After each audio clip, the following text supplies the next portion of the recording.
مومن کے پاس فرشتے آتے ہیں تو اسے سورج ڈوبتا ہوا نظر آتا ہے، وہ کہتا ہے کہ مجھے پہلے نماز پڑھ لے تو میں نے اثر کی نماز نہیں پڑھی. تو اس سے سمجھ یہ آتا ہے کہ مومن بھی خبر کے اندر نماز پڑھتا ہے کہ نہیں ہے. تو جن چیزوں کا ذکر آتا ہے جیسے اللہ کے رسول کے بارے میں فرمایا گیا کہ تم ہمارے اوپر درود السلام کہیں سے بھی پڑھو، اللہ رب العالمین کی طرف سے گشتی فرشتے موجود ہیں کہ تمہارے سلام کو ہم تک پہنچاتے ہیں. پھر میں اس کا جواب دیتا ہوں. یہ نہیں کہا اللہ کے رسول صلی اللہ علیہ وسلم نے کہ میں اس کی بات کو سنتا ہوں. اس طریقے سے ایک حدیث میں کہ اللہ تعالیٰ ہماری روح کو لوٹا دیتا ہے. لوٹانے کا مطلب کیا ہوا کہ آپ کے ساتھ آپ کی روح ہمیشہ نہیں رہتی، ورنہ رد اللہ علیہ روح. آپ نے وہی فرمایا کہ اللہ رب العالمین جب کوئی سلام پڑھتا ہے درود تو اللہ رب العالمین ہمارے اوپر ہماری روح کو لوٹا دیتا ہے. اس کا مطلب یہ ہوا کہ جب کوئی درود نہیں پڑھتا تو آپ کے ساتھ روح نہیں رہتی.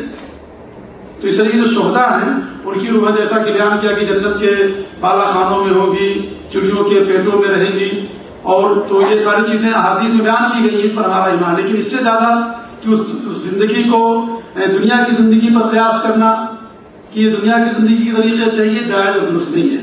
تو آپ کی وفات بھی مرحل ہے کہ آپ کی وفات ہو چکی ہے، اور اس موضوع پر ہمارے شیخ سید مراد رحمانی صاحب حفظہ اللہ کی بہت ہی زبردست کیفیت ہے وفات رسول کے نام سے. اگر یہاں خفجی میں کیسٹ موجود ہے تو آپ تمام لوگوں سے میری گزارش ہے کہ اس کیسٹ کو ضرور ایک بار ضرور اس کیسٹ کو سنیں. قرآن اور حدیث کے حوالے سے شیخ نے بڑی وضاحت کے ساتھ ساری چیزیں بتا دی آپ کی وفات کے تعلق سے. اور دنیا میں کوئی ایسا شخص نہیں ہے جو وفات کے بارے میں کسی کو شک اختلاف ہو. جتنے بھی لوگ ہیں سب کے بارے میں سب کو اس بات کا علم ہے کہ ایک دن سب کو مرنا ہی ہے. اگر کسی نے اختلاف کیا تو مسلمان ہے اپنے نبی کے تعلق سے، ورنہ اس سے پہلے آدم آئے، آدم سے لے کر کے ہمارے نبی تک کہاں گئے ہیں. حضرت عیسیٰ السلام کے بارے میں کہ اللہ رب العالمین کو زندہ اٹھا لیا، پھر دوبارہ دنیا میں آئیں گے اور شریعت محمدیہ کے تحت فیصلے کریں گے، پھر آپ کی وفات ہوگی، طبعی موت آپ کی ہوگی. لیکن اس کے علاوہ جتنے بھی انبیاء کرام دنیا میں آئے سب کہاں گئے؟ سب کو وفات لاحق ہوئی اور سب اس دنیا سے کوچ کر کے سب کا انتقال ہو گیا ہے، سب کی موت لاحق ہوگی. اور یہ کوئی ان کی توہین نہیں ہے انبیاء کے نبی کریم صلی اللہ علیہ وسلم کی. اگر یہ توہین ہوتی تو اللہ رب العالمین کے تعلق سے نہیں بیان کرتا، کیونکہ ہمارے نبی کا سب سے بڑا قدردان اللہ رب العالمین ہے. سب سے بڑا قدردان اور سب سے بڑا معظم اور مکرم ہمارے نبی کا اللہ رب العالمین کی ذات ہے.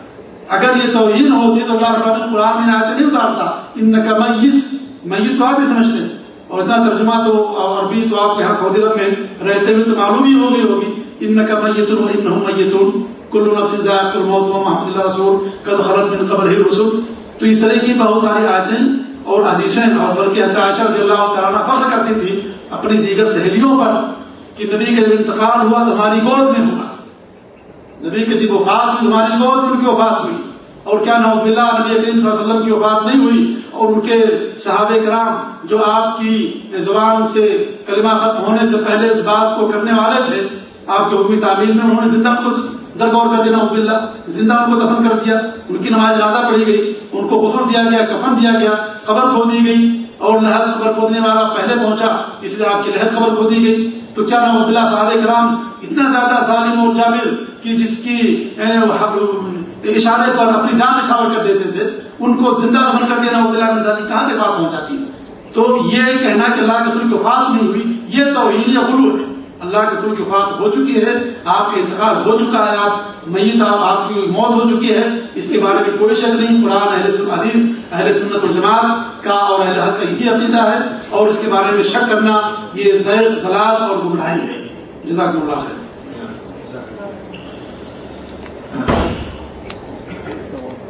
شیخ سید معراج صاحب السلام علیکم ورحمۃ اللہ وبرکاتہ. آپ کی گفتگو کے پس منظر میں ایسا لگتا ہے کہ کلمہ گو بھی مشرک ہو سکتا ہے، تو کیا ایسی صورت میں ایسے شخص کے ساتھ اپنی بہن یا بیٹی کی شادی اس حجت سے کی جا سکتی ہے کہ ہمارے خاندان کا ہے، شرعاً ایسا کرنا کیسا ہوگا؟ کیا غیر خاندانی مثلاً خان کی انصاری سے یا اس کے عکس کرنے میں کوئی مذائقہ ہے یا نہیں؟ کہا جاتا ہے کہ شادی بیاہ اپنے قبیلے میں ہی ہونا چاہیے، خواہ لڑکا مشرک ہی کیوں نہ ہو. مکمل تشفی بخش جواب چاہتا ہوں. اللہ آپ کو جزائے خیر دے. دیکھیں، پہلا سوال یہ ہے کہ کیا کلمہ پڑھنے والا بھی مشرک ہو سکتا ہے؟ تو اللہ تعالیٰ ہی اس کا جواب دے رہا ہے وَمَا يُؤْمِنُ أَكْثَرُهُم بِاللَّهِ إِلَّا وَهُمْ مُشْرِكُونَ، کہ بہت سارے ایسے مسلمان ایسے لوگ ہیں جو اللہ پر ایمان لاتے ہیں لیکن وہ مشرک ہیں. یہ اللہ نے خود فرمایا ہے. تو اس کا مطلب یہ ہے کہ کلمہ پڑھنے کے باوجود بھی آدمی مشرک ہو سکتا ہے. اللہ کے رسول صلی اللہ علیہ وسلم نے فرمایا کہ لا تقوم الساعة حتى تذهب قبائل من امتی من المشرکین. قیامت اس وقت تک نہیں آ سکتی جب تک کہ میری امت کے کچھ قبائل، میری امت کے کچھ لوگ قبائل مشرکوں سے مل نہ جائیں، یعنی وہ مشرک نہ ہو جائیں، مشرکوں جیسے کارنامے نہ کرنے لگیں. تو میرے عزیزوں، میرے دوستوں، یہ کوئی ہم نے تو یہ سمجھا ہوا ہے کہ کلمہ پڑھنے کے بعد کوئی بھی گناہ ہمیں نقصان نہیں پہنچاتا ہے، کوئی بھی معصیت ہمیں کوئی نقصان نہیں پہنچاتی ہے. بس کلمہ پڑھ لیا تو بات ختم. ہاں، کچھ بھی کرتے پھرو. یہ ذہنیت گمراہیت کی ہے، شیطانی ذہنیت ہے. اسے توبہ. شادی ہو جانے کے بعد بیوی کے ساتھ ایک رات دو رات گزارنے کے بعد اگر عورت یہ سوچنے لگے کہ اب تو دروازہ کھل گیا ہے، اب کچھ بھی کرتے پھرو، شادی تو ہو ہی گئی ہے، تو کیا اس کے لیے یہ حلال ہے؟ ہاں، جس کے لیے شادی ہوئی ہے صرف اسی کے لیے وہ جائے، اور غیروں کے لیے وہ کیا ہے؟ حرام ہے. ویسے ہی کلمہ پڑھنے کے بعد جو حق اللہ کا ہے وہ حق اللہ کو دینا ہے. اگر اس میں آپ نے اللہ اور اس کے رسول کے حقوق کو پلٹ کر کسی غیر کو دیا تو یہ حرام ہے سراسر اور کفر ہے. اس لیے اللہ سے ڈرو اور بچو، اور اس شرک سے. بے شک کلمہ پڑھنے والے مشرک ہیں. اگر کلمہ یہ تو پھر لا الہ الا یہ جو مدار پوچھتے ہیں، یہ جو خبر پوچھتے ہیں، کہتے ہیں ہم پوچھتے نہیں ہیں، ہم تو بابا کی تعظیم کرتے ہیں، تقریب کرتے ہیں. آپ اسے کوئی بھی نام دے دیں. شراب کو آپ جو ہے کیا کہتے ہیں، وسکی کہہ لیں، وائن کہہ لیں، جن کہہ لیں. شراب کو آپ مشروب کہہ لیں، آب زمزم لکھ لیں، تو کیا مطلب وہ شراب آب زمزم ہو جائے گی؟ آپ کوئی بھی نام دیں، نام بدلنے سے کچھ. اللہ کے نبی صلی اللہ علیہ وسلم نے فرمایا کہ میری قیامت کے قرب قیامت کی نشانی میں سے ایک نشانی یہ بھی ہے کہ لوگ شراب پئیں گے لیکن ان کے ناموں کو تبدیل کر دیں گے. تو آج شرک کر رہے ہیں لوگ لیکن نام بدلے ہوئے ہیں، نام انہوں نے الگ کیا ہوا ہے، صالحین ہے، فلاں ہے، فلاں ہے، خود پوچھتے ہیں سراسر. تو یہ ناموں کے بدلنے سے کچھ نہیں ہوتا. اعمال جو جیسے ہوں گے وہ آدمی ویسا کہلایا جائے گا، اعمال جیسے ہوں گے وہ آدمی ویسا کہلایا جائے گا. تو یہ ایک بات ہوئی. بے شک کلمہ پڑھنے والے بھی مشرک ہو جاتے ہیں. نمبر 1.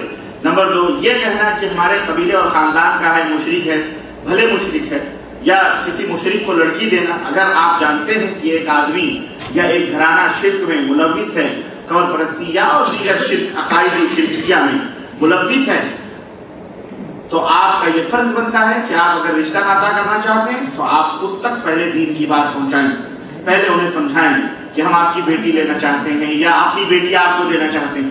لیکن توحید یہ ہے، شرک یہ ہے.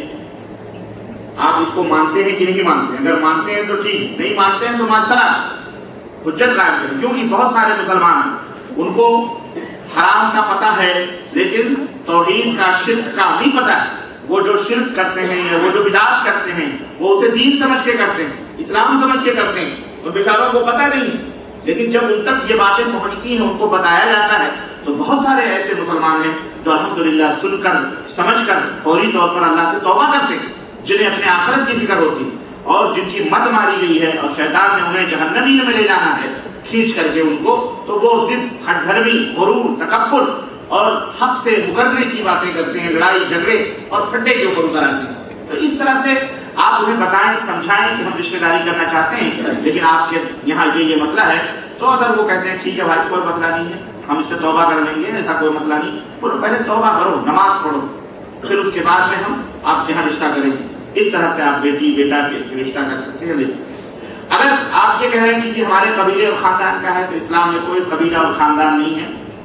یہ اللہ تعالیٰ نے قبیلے، خاندان یا جو کچھ بھی آپ نے رکھے ہیں یہ پہچان کے لیے اللہ نے رکھے ہیں، ورنہ اللہ نے فرمایا کہ اللہ کے ہاں سب سے محترم اور معزز شخص وہی ہے جو متقی اور پرہیزگار ہے.